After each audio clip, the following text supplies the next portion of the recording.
ආයුබෝවන් තරුවරණෙන් අද මං ඔයාව හම්බ වෙන්න එන්නේ ඔයාට බොහොම වැදගත් මාතෘකාවක් එක්ක.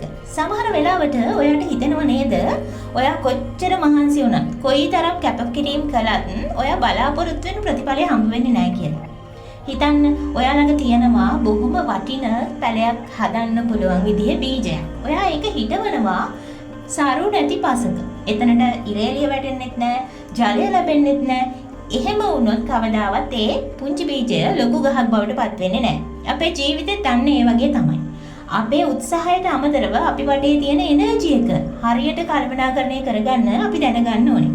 අද මම ඔයාලට කියන්න යන්නේ මාස ගාණක් බලන් ඉන්නේ නැතුව අද රෑම එහෙමත් නැත්නම් හෙට උදේම ඔයාට කරලා බලන්න පුළුවන් ඊටාම බල සම්පන්න විශ්වීය පිළිවෙත් තුනක්. මේවා ඇදහිම් නෙවෙයි. මේ හරහා අපි කරන්නේ විශ්වයේ තියෙන ධනාත්මක තරංග අපේ ජීවිතේට ආකර්ෂණය කරගන්න එක.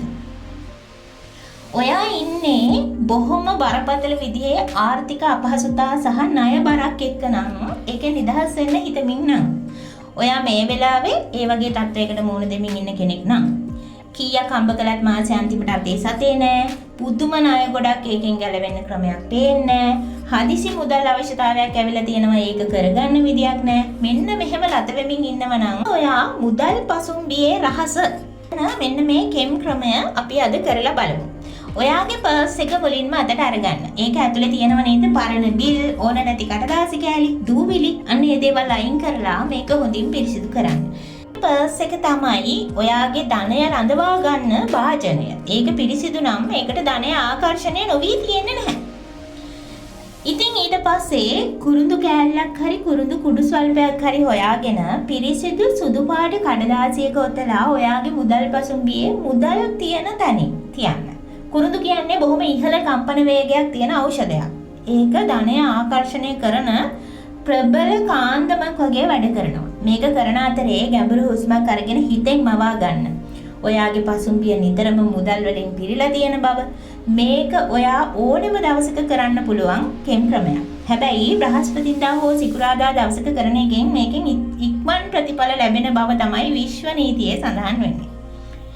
ඊළඟට අවාසනාව සහ බාධාවන් අතරේ ඔයාට වාසනාව මතු කරගන්න බැහැ වගේ දැනෙන කෙනෙක්ද? ඔයාට මෙහෙම වෙලා තියෙනවද කියලා බලන්නකෝ. කරන වැඩේ අන්තිම තප්පරේ වැරදිලා යනවා. ගෙදර ඇතුලේ නිතරම රණ්ඩු, සමගියක් නැහැ. අමුතු පාළුවකින් වාගේ හිත පිරීලා තියෙනවා. ඇඟට මහා කම්මැලි බවක් බරක් දැනෙනවා. කිසිම සනීපයක් නැහැ වගේ දැනෙනවද මේ දවස්වල? මේකෙන් අදහස් වෙන්නේ ඔයාගේ වටේ ඍණාත්මක ශක්තිය, නෙගටිව් එනර්ජි එකක් එකතු වෙලා තියෙනවා කියන එක. අද රෑම කරන්න පුළුවන් වැඩක් මම ඔයාට කියන්නද? ලුණු වතුර පිළිවෙත කියලා තමයි මේකට කියන්නේ. අද රෑ නිදාගන්න කලින් ටිකක් උණුසුම් වතුර භාජනයකට ලුණු මේස හැඳි දෙකක් දාන්න. දාලා මේක චුට්ටක් කලවම් කරලා ඊට පස්සේ විනාඩි 10ක් විතර ඔයාගේ කකුල් දෙක මේ ලුණු වතුරේ ගිල්වාගෙන සංසුන් විනාඩි 10ක් ගත කරන්න.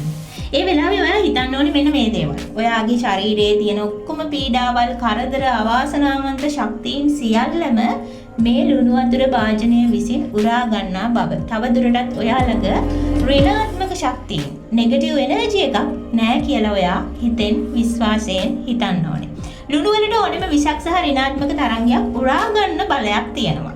ඉතින් ඊට පස්සේ මේ වතුර ටික කාටවත්ම පෑගෙන්නේ නැති තැනකට හරි එහෙමත් නැත්නම් ඔයාගේ ගෙදර වැසිකිළියට හරි වත් කරලා ඒක සෝදලා යවන්න. හෙට උදේට අවදි වෙනකොට ඔයාගේ මනසට සහ ශරීරයට පුදුමාකාර සැහැල්ලුවක් දැනෙවි. ඔයාටම පුදුම හිතෙන තරම්. දැන් අපි බලමු මෙන්න මේක. ආදරේ සහ සම්බන්ධතාවවල තියෙන ගැටලු ඔයාටත් තියෙනවද? ඔයාගේ වර්තමාන තත්ත්වය මෙහෙමද කියලා බලන්නකෝ. ආදරය කරන කෙනා ඔයාව නොසලකා හරිනවා. පවුලේ අය එහෙම නැත්නම් යාළුවෝ එක්ක නිතරම හිත රිදවීම ඇති වෙනවා. ඔයාගේ ජීවිතේට ගැළපෙන කෙනෙක් තාම හම්බ වෙලා නැහැ. එහෙමනම් ඔයාට හෙට උදේම කරන්න පුළුවන් පැණි රසත් එක්ක මික්ස් වෙච්ච වතුර කියන පිළිවෙත. හරි. ඒක කොහොමද කරන්න කියලා අපි බලමු. හෙට උදේම හැරුණු ගමම්ම මූණකට හොදලා පිරිසිදු වෙලා වීදුරුවකට වතුර ටිකක් ගන්න.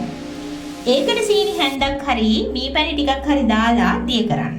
ඒක දිය කරන අතරේ ඔයා හිතෙන් මවා ගන්න ඕනේ ඔයාගේ හිතේ මේ වෙලාවේ හිස් වෙලා තියෙන කොටස පිරෙන්න තරමට ආදරේ ලැබෙන විදිහ ගැන. එතකොට ඒක දී කරලා ඉවර වෙලා ඔයා ප්‍රාර්ථනා කරන්න මං වටේ ඉන්න හැමදෙනාත් එක්කම මගේ සම්බන්ධතාවය ඉතාමත් මිහිරි සහ සාමකාමී එකක් වෙන්න කියලා. ඊළඟට වතුර භාජනය ගේ ඉස්සරහා හරි ගේ ළඟ හරි තියෙන මල් ගහකට හරි ලස්සන පැලයකට හරි වක් කරන්න. සිකුරාදා දවසක උදේ 6ත් 7ත් අතරේ මෙන්න මේ වැඩේ කරන්න පුළුවන් නම් ඒකේ බොහොම ප්‍රබල ප්‍රතිඵල හම්බ වෙනවා. ආදරය කියන්නේ බලෙන් ලබා ගන්න දෙයක් නෙමෙයි. ඒක ඔයාගේ සිතුවිලි වල තියෙන මිහිරි බව හරහා ආකර්ෂණය කරගන්න පුළුවන් දෙයක්. මේ පැණි රසට කුඹුන් ඇදිලා එනවා වගේ ඔයාගේ ළඟට ඔයාට ආදරය කරන පිරිස් ලං වේවි. ඒ වගේම ඔයාට ප්‍රබලම විශ්වීය ශක්තිය ලබා ගන්න පුළුවන් පොඩි රහසකුත් මම කියන්නම්. ඔයා මෙන්න මේ දේවල් අදම හෝ හෙටම ආරම්භ කළත් මම ඔයාට කියන මේ ප්‍රබල රහස ඉස්සරහ දවසකදී ඔයා කරන්න මතක තියාගන්න. එළඹෙන පසළොස්වක පොහොය දවසක රාත්‍රියේ හඳ එළියට නිරාවරණය වෙලා ඔයාගේ ප්‍රධානතම ඉලක්කය විශ්වයට පවසන්න. මේ වෙලාවේ ඔයාගේ හිත බොහොම සංසුන්ව තියාගන්න. හිතේ තියෙන සියලුම දුක් කරදර පීඩාවල් ටිකකට පැත්තකින් තියලා හිත බොහොම සංසුන්ව සැහැල්ලුවෙන් තියාගෙන වටා පිටාව ටිකක් නිශ්ශබ්ද තැනක ඉඳලා මේ වැඩේ කරන්න ඕනේ. චන්ද්‍රයාගේ ශක්තිය ඔයා කරන මේ පුංචි පිළිවෙත් වලට මහා බලයක් ලබා දෙනවා. අද අපි කතා කරපු මේ කරුණු කාරණා කීපයෙන් ඔයාගේ ජීවිතේට මේ මොහොතේ වෙලා තියෙන දේ මොකක්ද? ඔයා කරන්න ඕනේ මොකක්ද කියන දේ තේරුම් අරගෙන ඒක අදම පටන් ගන්න. වැදගත්ම දේ තමයි හොඳට මතක තියාගන්න විශ්වාසය. සැකෙන් කරන කිසිම දෙයකින් ප්‍රතිඵල ලැබෙන්නේ නැහැ. ඔයා විශ්වය ගැන විශ්වාසය තියෙනවා නම් විශ්වය අනිවාර්යෙන්ම ඔයාට මඟ පෙන්වනවා. මේ පිළිවෙතත් හදා බලලා ඔයාට දැනෙන වෙනස ගැන අපිට කමෙන්ට් එකක් දාන්න. ඒ වගේම තව මේ වගේ රහස් දැනගන්න තරුවරණ අපිත් එක්ක දිගටම රැඳිලා ඉන්න. ඔයාට සාමය, සතුට, සෞභාග්‍ය සහ ආදරය ලැබෙන සුන්දර දවස් ඉස්සරහට මුණ ගැහෙන්න කියලා ප්‍රාර්ථනා කරමින් ඉහින් එන්න සුබ දවසක්. තරුවරණ ඔබේ ආත්මයට